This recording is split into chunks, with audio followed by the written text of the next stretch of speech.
All right, we're here at my outdoor urban worm bag, and last time we were in here, we harvested this bin for the very first time, and we took a lot of those castings and vermicompost that was in there, and we put it right back on top so that they can keep processing it. Now, I plan on harvesting it again next time we're in here, but for now, we're just gonna check on it, see how it did, and kind of go through how I'm running it right now. Now, what you see right here is very different than how we left it last. Last time we were in here, it was just that layer of vermicompost that was on here. But since that time, about 18 days ago, just been putting in all kinds of bedding and paper towels and newspaper, etc. So what we're gonna do is kind of dig in here and see if we can find worms. And sure enough, look, right on top, they are right up here. This is fantastic. I mean, lots of blue worms and red wigglers, and we have both kinds in here, and this is great. Now, before we harvested, we went ahead and fed them, and we gave them a lot of cantaloupe, some watermelon, some tomatoes, some blueberries, some lettuce, one gnarly potato, some tomatoes, and banana peels, and we put a whole lot of bedding down. We also put a layer of paper towel, and I'm not really seeing that. What I'm seeing is some of this newspaper, and I'm just gonna kind of break it up because I don't want it to get too matted down as it goes through the months of getting turned into vermicompost. Now you can see no worms in between here, so it may have taken them a while to get in here. So probably don't want to do what I did here last time and just put a bunch of newspaper like this. Probably want to shred it or at least rip it up. But one thing I do want to do is I want to dig down and see if any of that last feeding is in here. And oh my gosh, they are absolutely exploding. This population is probably growing by leaps and bounds, and I am just so impressed. It has been 6 months since we were in here, so the bin is really getting seasoned with lots of microbes, and it is absolutely hitting its stride. I started from the very beginning, so if you're wondering how to set up an urban worm bag, you can go back and check that video out, but things are just looking great. It's very exciting when you start a worm bin, but I'm telling you, when you're like 6 to 8 months in, that is when it's like just fantastic. So keep it up and keep your worm bins going. Now you can see I've been putting in bigger bedding because I'm just, again, just treating this as kind of like a trash compactor and dropping things in throughout the week as I go, and they are gonna eat it all up. We'll see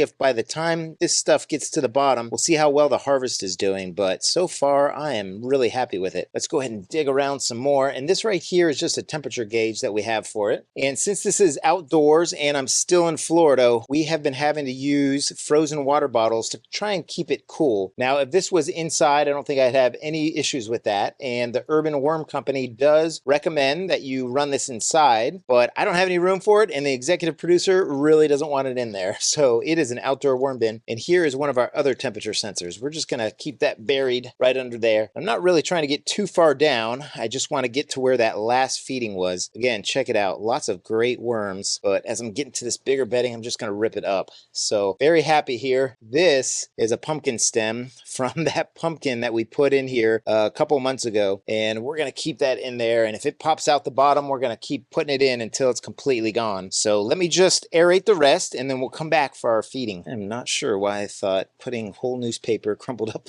in here was a good idea. Yeah. We'll not be doing that again. Geez, they haven't even got to the center of it. Shred it next time. Yeah, definitely. Rookie move, and I'm not even a rookie. All right, so based on what I'm seeing, I think I can go a little bit lighter on the bedding, but I'm still gonna put a bunch in here. So let's go ahead and start with that. So I like collecting some of our used paper towels for the bin. So we'll just kind of spread some of those out and put them in here. It's not like I want to put a whole bunch in here, but I had layered this before the last feeding, and I didn't see too much of it when I was aerating the bin. So I think this is working well, and you know, put this here, and then I'll put a little bit more bedding on, but then we're going to put the food on top. So I think the worms can sense the food and they get right up in here and don't mind paper towels being on it whatsoever. But you can see I'm trying to put it in one layer so it's not bunched up like that, and certainly not like those newspapers were. So there we go. Now we can add a little bit more bedding and then the food. So here's what I had in mind for the bedding.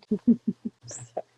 You can't laugh in the middle of me doing stuff. Yeah, again, I didn't expect that.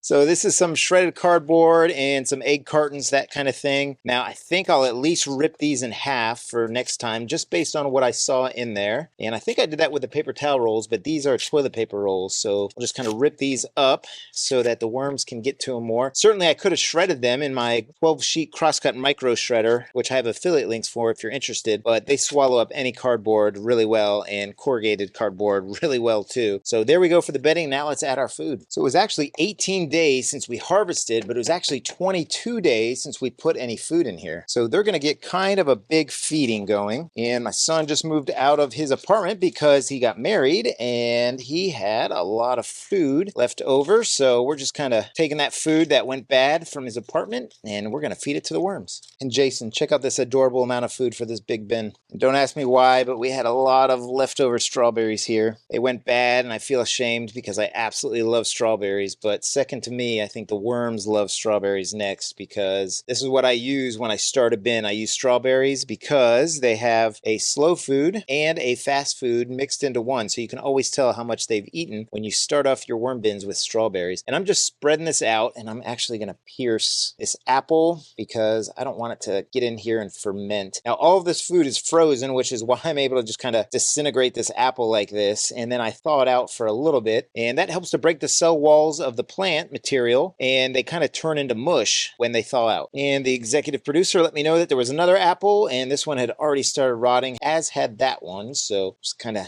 take care of this one as well. Should I do it? Yes or no? I don't know. Okay. Looks like a lot. I know, but Do it, I guess. all right, I got the begrudging go ahead from the executive producer to give them this much more food. Oh my gosh, and there's another apple in there. Hopefully I won't regret it, but we are going to separate it out really well and check that out. We are going to have popcorn in here. I think this might have been the first time I've ever fed popcorn. So clearly we have not been eating all of our yummy snacks, but here we go. We're just going to spread this out really well. We've got an orange. Don't be fooled. You can feed your worm bin citrus. Just do it in moderation. Don't give them a whole lot. Now this bin, I'm not sure how many worms it has. I know I put in at least 3,000 over the course of the last 6 months. So has it doubled or tripled by then? I don't know. Based on what we saw, we have a lot of worms in here. So first I'm a mess. So I'm just going to clean myself off a little bit here and then we'll just add this paper towel right to the worm bin. All right, executive producer's not sure if I squished this apple. And she was right. So let's kind of break this up a little bit. Thank God for the executive producer. How's that? Better. But now I need another paper towel. Oh boy. All right, now we're ready for our worm chow. So I'm just gonna generously put this all over. And this is just expired grains from my pantry. Unfortunately, I have a lot. We camp a lot, especially I've got 3 Eagle Scouts and we have a lot of that pancake mix. So I've been splitting that up because it has a little bit of high sodium, but I've been mixing it into my worm chow. Next, we'll go in with some spent coffee grounds and tea grounds. And again, just another food source for them. And it adds some nutrition to my garden as well. And then finally, we'll go in with some eggshell grit. Now, if you saw my last video from my vermi hut, I did an experiment in there and the very first thing that the worms ate was the eggshell grit. Really cool time lapse of that. So go ahead and check that out. So although this urban worm bag has a lid that you zip on like that, I still like to cover this up. So I'm going to add some more bedding. So I'll just take some of the excess from my shredder and we'll just add that on top like that. And throughout the week, we'll also be adding any of our cardboard tubes that we have left over, some napkins, that kind of thing, any odd packaging material, we'll put that on top too. So I'll just add some more of these paper towels here because throughout the week I'll probably be adding some frozen water bottles to keep this thing cooled down in the Florida heat. Right now the temperatures are getting into the lower 90s, but we have really long days so it stays hot for a while and occasionally we'll get a thunderstorm, or really every single afternoon we'll get a thunderstorm. That helps to somewhat cool things down, but not totally. So I think that was a really good feeding. I think we've got this urban worm bag back in action and I'm excited to harvest it again next time. So I hope you're having a great day. I hope your worm bins are doing well. So happy vermicomposting, everybody. Take care now.